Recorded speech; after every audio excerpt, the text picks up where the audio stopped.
আসসালামু আলাইকুম রহমতুল্লাহি বারাকাতুহু। প্রিয় দর্শক মণ্ডলী, আজ আমি আপনাদের নিকটে আলোচনা করব, আলোকপাত করব খুবই একটি ইন্টারেস্টিং বিষয় নিয়ে, খুবই একটি মজার বিষয় নিয়ে। আপনাদের আলোচনা করলে আপনারাও খুশি হয়ে যাবেন, আপনারাও আনন্দিত হয়ে যাবেন। শয়তান আমাদেরকে প্রতিনিয়ত ধোঁকা দিচ্ছে, অশ্বাসে দিচ্ছে। শয়তানের বিছানো জালে আমরা আবদ্ধ হয়ে যাচ্ছি, পাকড়াও হয়ে যাচ্ছি, ধরা পড়ে যাচ্ছি।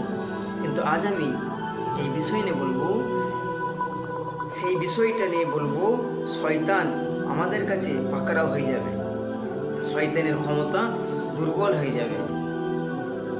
সেই বিষয় নিয়ে আজকে বলবো। শয়তান আমাদেরকে দেখে ভয় খাবে। ছোটি আমলে বলবো যে ছোটি আমল করলে আপনি, শয়তান আপনাকে ভয় খাবে। শয়তান আপনাকে সেই ছোটি আমল করতে দেখলে শয়তান আপনাকে ভয় খাবে, শয়তানের ক্ষমতা দুর্বল হয়ে যাবে। একদিন রাসূল সাল্লাল্লাহু আলাইহি ওয়াসাল্লাম শয়তানকে দেখলেন। শয়তানের এত ক্ষমতা, এত পাওয়ার, এত তাকত। রাসূলুল্লাহ একদিন দেখলেন শয়তানের অবস্থা খারাপ, শয়তান দুর্বল হয়ে গেছে, চিন্তায় পড়ে গেছে, টেনশনে পড়ে গেছে। তো রাসূলুল্লাহ বলছেন, কিরে শয়তান, তোর আজ এই অবস্থায় কেন হলো? তুই এরকম দুর্বল কেন? কি জন্য তোর এই অবস্থা হলো? সেই সময় শয়তান বলছেন, ইয়া রাসূলুল্লাহ, হে আল্লাহ রাসূল, আমার এই অবস্থা হয়েছে আপনার কিছু উম্মতের জন্য। আপনার কিছু উম্মত ছটি আমল করে, যার কারণে আমার এই দুরবস্থা, আমার অবস্থা খারাপ।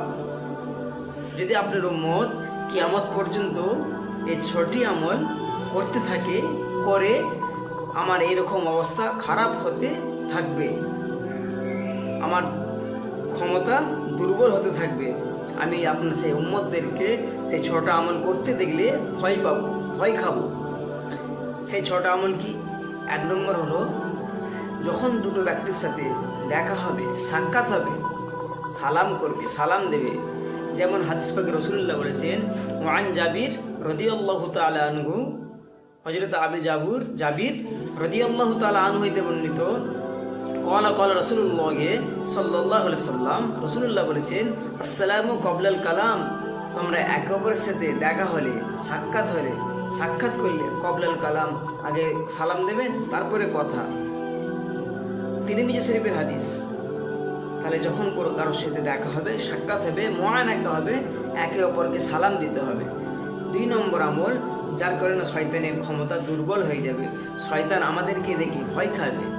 2 নম্বর আমল হচ্ছে, যখন দুটো ব্যক্তির সাথে, কোনো ব্যক্তির সাথে সাক্ষাৎ হবে, মুসাফা করা। তাহলে শয়তান কি হবে? ভয় খাবে এবং শয়তান কি দুর্বল হয়ে যাবে।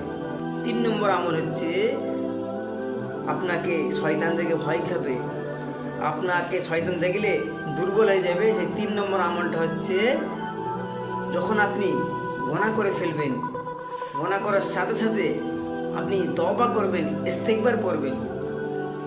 4 নম্বর আমল হচ্ছে, শয়তান যার কারণে আপনাকে আমাকে ভয় খাবে, ক্ষমতা দুর্বল হয়ে যাবে।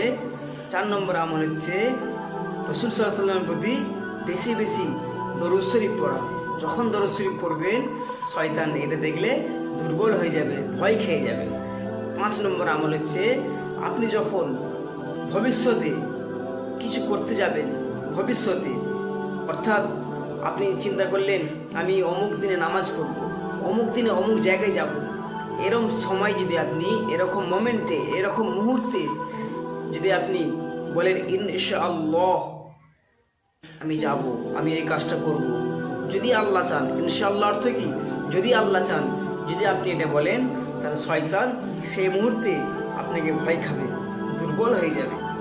6 নম্বর আমল হচ্ছে, যার কারণে শয়তান আপনাকে দেখে ভয় খাবে, দুর্বল হয়ে যাবে, শক্তি থাকবে না। সেই 6 নম্বর আমল হচ্ছে, আপনি যখন কোনো কাজ করবেন, প্রত্যেকটা কাজ, যখনই যা কাজ করবেন, আপনি বিসমিল্লাহ বলবেন। কাজের শুরুতে বিসমিল্লাহ বলা। সাবধান, কোনো হারাম কাজ করলে বিসমিল্লাহ বলবেন না। কোনো হারাম কাজ করতে গেলে বিসমিল্লাহ বলবেন না, ঈমান থাকবে না। আপনি সিনেমা যাবেন, বিসমিল্লাহ বলবেন, নাউযুবিল্লাহ। আপনি আপনি মদ খাবেন, বিসমিল্লাহ বলবেন, নাউজুবিল্লাহ, ঈমান থাকবে না। অর্থাৎ হালাল যা কিছু কাজ করবেন প্রত্যেকটা বিসমিল্লাহ বলবেন। হারাম কাজে বিসমিল্লাহ বললে ঈমান চলে যাবে। ওমা তাওফিকা ইল্লা বিল্লাহ। আল্লাহ পাক আমাদের সকলকে এই 6টি আমল যথাসময়ে পরিপূর্ণভাবে আমল করার তৌফিক দান করুন এবং আল্লাহ পাক আমাদের সকলকে আমালে সলিহা করার তৌফিক দান করুন। আসসালামু আলাইকুম ওয়া রাহমাতুল্লাহি ওয়া বারাকাতুহু।